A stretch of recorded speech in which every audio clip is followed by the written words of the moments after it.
Genghis Khan gained power by uniting the many nomadic tribes of his homeland in Northeast Asia, which was the beginnings of the Mongolian Empire. From there, he would begin a series of invasions and military exploits to create an empire that would eventually include most of Eurasia and more. After the tribe's unification, his conquests focused on the countries and lands of his borders. To the south, he made an alliance with the Uyghurs, marrying one of the Uyghurs Khan's daughters. But the wedding gifts put Genghis Khan's furs and leathers to shame. And so the Khan went looking for a more wealthy bounty to the north. First, he overtook the Merkids, an old enemy of the Mongols, and then attacked those in northwest China, the Tangut, who were wealthy in gold, silk, and other precious commodities. The same year as the conquering of the Tangut, the Jurchen people of the Jin dynasty, who ruled the area around Tangut and had a good deal of power over the Silk Road, demanded the Mongol submission. But Genghis Khan chose war instead. The Jurchen had a large and effective army, but were having trouble fighting more than one war front at a time. It was 6 years later when the Jurchen conflict came to a close. The emperor of the Jurchen recognized the Khan's authority and agreed to pay their tributes. With the dispute settled, the Mongols returned to their homeland, leaving some of their best generals in charge of the newly claimed power and influence. From there, they marched west towards Persia. They rode hard across the desert to Transyoxania, and then through their outlying towns and villages such as Bukhara, and into the Sultan's capital, Samarkand, where the Mongols overtook the palace and the Sultan fled for his life. They continued through Transyoxania and into Persia.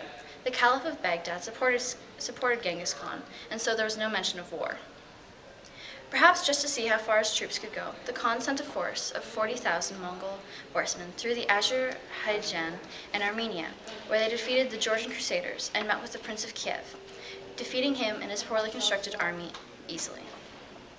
And so when Genghis Khan returned to Mongolia in 1225, he ruled everything from the Caspian Sea to Beijing, a total of about 12 million square miles. I am Genghis Khan, I am reorganizing you! I have conquered this land! Run!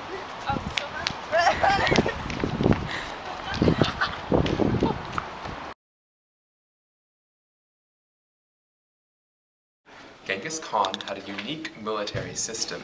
He divided his army into groups of 10, 100, and thousands.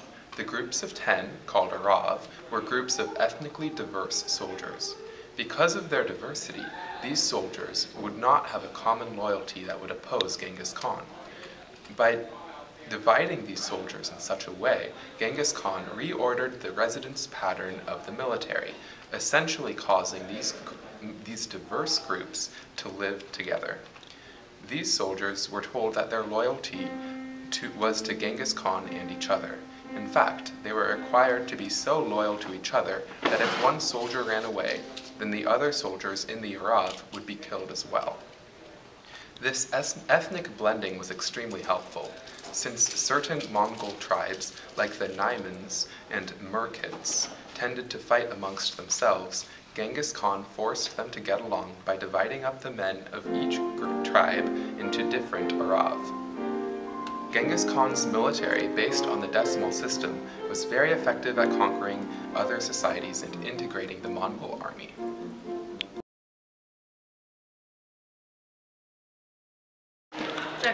As an incentive for absolute obedience and following his rule of law, the Yasa Code, Temujin promised civilians and soldiers wealth from future possible war spoils. As he defeated rival tribes, he did not drive away enemy soldiers and abandon the rest.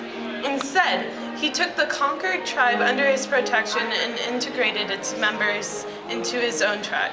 He would even have his mother adopt orphans from the conquered tribe, bringing them into his family. These political innovations inspired great loyalty among the conquered people, making Temujin the strongest with each victory. In 1225, Genghis Khan now ruled everything between the Caspian Sea and Beijing. So the more successful military conquests were, the more massive the contradictions that arose. The military, aggressive and destructive qualities that made him a great conqueror did not help to establish effective government. But Genghis had the capacity to formulate a large overall compunctual framework for Mongolian rule and to organize an empire around it. He created official seals, a supreme officer of the law who has to connect and preserve all judicial decisions, to oversee the trials of all those charged with wrongdoing, and to have the power to issue death sentences. He also assigned his sons, Jushi, Jagata, Ogadai, and Talui, to administer the major parts of his realm.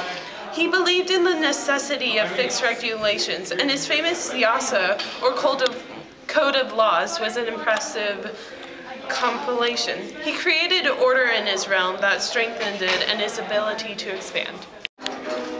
As I have mentioned before, Yasa was a secret written code of law created by Genghis Khan. It was the principal law under the Mongol Empire, even though no copies were made available. The word Yasa translates into order or decree. The Yasa was written on scrolls and bound onto volumes that could only be seen by the Khan or his closest advisors, but the rules were widely known and followed. Death was the most common punishment, including for minor offenses. One example was that it is forbidden under penalty of death that anyone, whoever he be, shall be proclaimed emperor unless he has been elected previously by the princes, khans, officers, and other Mongols, nobles, in a general council. Another example is that to keep the men of the army exercise, a great hunt shall be held every winter on this account. It is forbidden any man of the empire to kill from the month of March to October deer, bucks, roebucks, hares, wild, and some birds. Those were only 2 examples of the 30 laws of Yasa. Genghis Khan had reasons for each law, such as the stealing of animals had caused dissension among the Mongols, so Genghis Khan made it a capital offense. And when he was younger, his first wife, Borte, was kidnapped. So after rescuing her, he made it a law there was to be no kidnapping of women.